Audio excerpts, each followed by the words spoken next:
इतिहास गवाह है, इस देश की प्रधानमंत्री जिन्होंने अपने पेट में 32 गोलियां खाई, एक वर्तमान सिटिंग प्राइम मिनिस्टर को शहीद किया गया, उस ऐसी महान नेता के बारे में। और ये परंपरा होती है, जो व्यक्ति सदन का सदस्य नहीं है, व्यक्ति दुनिया में नहीं है, और वो महान महिला जो देश की प्रधानमंत्री रही हो, उसके खिलाफ इस प्रकार की बात बोलना प्रश्नकाल में, जहाँ उनका कोई संदर्भ नहीं था, उनकी धारणा कहीं ना कहीं जानबूझ के उनको अपमानित करने की थी, इसलिए जानबूझ के उस बात को रखा गया ताकि सदन और देश में तेज ना फैले। और हमारा अधिकार है, अगर हमारे नेता की अवमानना करता है तो जूली जी ने, डोटासरा जी ने उसको उठाया, और मैं तो कहता हूँ बहुत अच्छा काम किया कि मजबूती से उस बात को उठाया कि इसको एक्सपंज किया जाए। जो गतिरोध पैदा हुआ, सारे विधायकों ने धरना दिया, और हमारी मांग कितनी थी? मांग इतनी थी कि जिस मंत्री ने जानबूझकर इंदिरा जी का अपमान किया, और ये भाजपा की समानता देखिए आप, भारत सरकार पार्लियामेंट के अंदर अंबेडकर जी को अपमानित करती है, और राजस्थान सरकार जयपुर के अंदर इंदिरा जी को अपमानित करती है। ये चाहते हैं कि कंट्रोवर्सी पैदा करो, नेताओं को भला बुरा कहो, ताकि संवाद ना हो, सवाल ना पूछे जाएं, जवाब देना ना पड़े। और मुझे बड़ा दुख है कि राजस्थान में परंपराएं नहीं रही। पूर्व मुख्यमंत्री हो माथुर साहब, पूर्व प्रधानमंत्री हो, उनके बारे में भला बुरा कहना बिना तथ्य के आधार पर, सिर्फ कीचड़ उछालना, ये किसी भी सरकार के मंत्री को शोभा नहीं देता। और सरकार का मुखिया मुख्यमंत्री होते हैं, उनको आके स्पष्टीकरण करना चाहिए था, एक्सपंज स्पीकर साहब को करना चाहिए था। बावजूद उसके 3-4 दिन के धरने के बाद जब इस बात पर सहमति बनी कि दोनों पक्ष अपनी बात रखेंगे, और हमेशा होता है हर गतिरोध का समाधान चर्चा के बाद होता है, जब समाधान की ओर हम बढ़ रहे हैं, और पारिक साहब, जूली जी, डोटासरा जी, 3 लोगों ने पूरे प्रकरण पर अपना खेत प्रकट कर दिया सदन के पटन पर। उसके बावजूद भी सरकार के उस मंत्री ने ये ठीक नहीं समझा, सरकार के मुख्यमंत्री ने ठीक नहीं समझा कि अपना खेत प्रकट करें, उस मामले को एक्सपंज कराएं। इंदिरा जी के बारे में बुरा बोलना, और हम सब विधायक, आपने 6 लोगों को सस्पेंड किया, बिना वार्निंग के सस्पेंड किया। आपको लगता है कि आप 6 को सस्पेंड कर दोगे, 60 को सस्पेंड कर दोगे तो लोग आपको बहुत बहादुर समझेंगे। ये सदन इस प्रदेश की जनता की अमानत है, ये संपत्ति सत्ता की नहीं है। सत्ता विपक्ष दोनों गाड़ी के 2 पहिए हैं, और एक भूमिका हम लोगों की भी है। लेकिन आप नेताओं को अपमानित करो, हमको निलंबित करो, हमारी बात को सुनो ना, हमारे तो आप अपना खेत प्रकट करवा लो, और अपनी बारी आए तो आप पीछे हट जाओ। ये नैतिकता के आधार पर गलत है। आज जो हजारों की संख्या में लोग इकट्ठे हुए कांग्रेस पार्टी के आह्वान पर, नेता प्रतिपक्ष और डोटासरा जी के आह्वान पर, इस बात को दिखलाता है कि हमारे देश में परंपराएं, संस्कृति, इतिहास ऐसी नहीं है कि आप जो इस दुनिया में नहीं हैं, जो पदों पर रहे हैं, इनके बहुत से नेता दुनिया में नहीं हैं, हम उनके बारे में बुरा बोलें, कैसा लगेगा भाजपा के साथियों को? तो ये जो नई प्रकार की राजनीति उत्पन्न हो रही है, ये नकारात्मक राजनीति है। और आज में हम सब ने निर्णय किया है मिलकर कि हमारे 6 सदस्यों का निलंबित किया है। हम तमाम पूरा कांग्रेस विधायक दल, नेता प्रतिपक्ष के नेतृत्व में हम लोग सब साथ रहेंगे। सरकार की जिम्मेदारी होती है सदन को चलाना, विपक्ष की जिम्मेदारी नहीं है, ये जिम्मेदारी सरकार की है।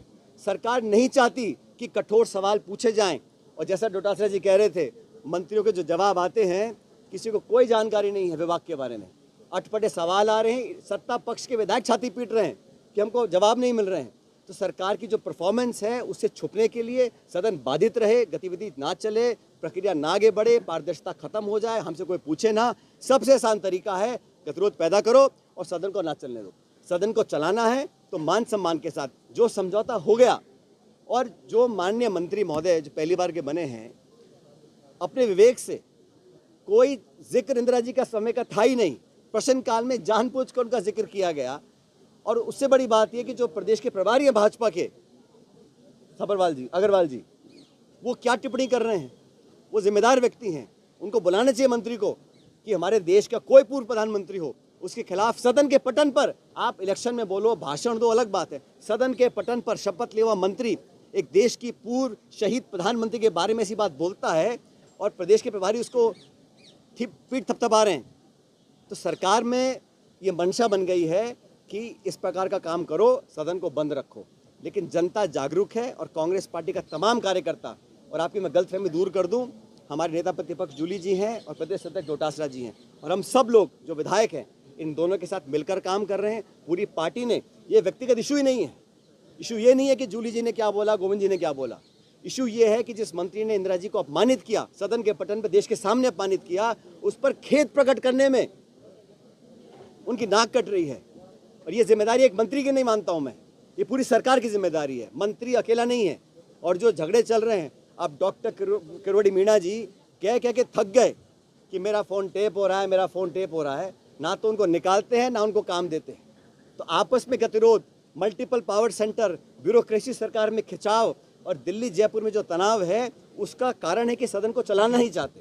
लेकिन हम लोग आज भी कह रहे हैं, सिर्फ वो मंत्री या सरकार का मुख्यमंत्री ये बोल दे एक्सपंज कराकर कि इंदिरा गांधी जी के प्रति हमारी कोई दुर्भावना नहीं है, इतना मात्र हम लोग डिमांड कर रहे हैं। अगर वो भी नहीं करना चाहते हैं तो फिर हम लोग भी यहाँ बैठे हैं, सरकार भी यहाँ बैठी है। हम लोग डट के मुकाबला करेंगे, पूरे प्रदेश देश में करेंगे। और हमारे 6 साथियों को निलंबित किया है, लेकिन हम 66 लोग हैं।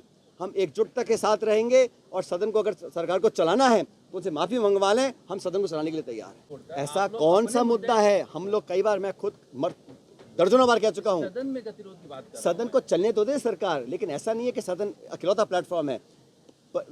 भर्ती की बात हो, आरपीएससी की बात हो, लॉ एंड ऑर्डर की बात हो, जो ब्लैकमेल हो रहा है महिलाओं को शोषण होकर, उसको पूरे प्रदेश में हम लोग उठा रहे हैं।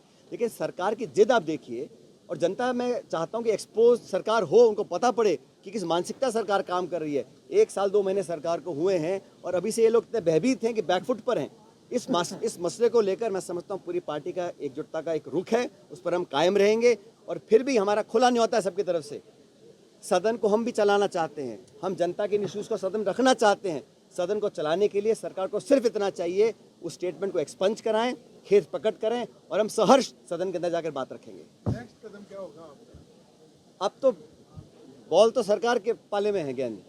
हमने बात रख दी अपनी, आपने हमारे साथियों को निलंबित कर रखा है, हम सब साथ रहेंगे। हमने आज बहिष्कार किया है और हम सब इकट्ठा रहेंगे। सरकार सदन चलाना चाहती है तो स्टेटमेंट को एक्सपंज कराएं, खेद प्रकट करें और हम पूरे जोश उत्साह के साथ जाके सदन में काम करने को तैयार हैं।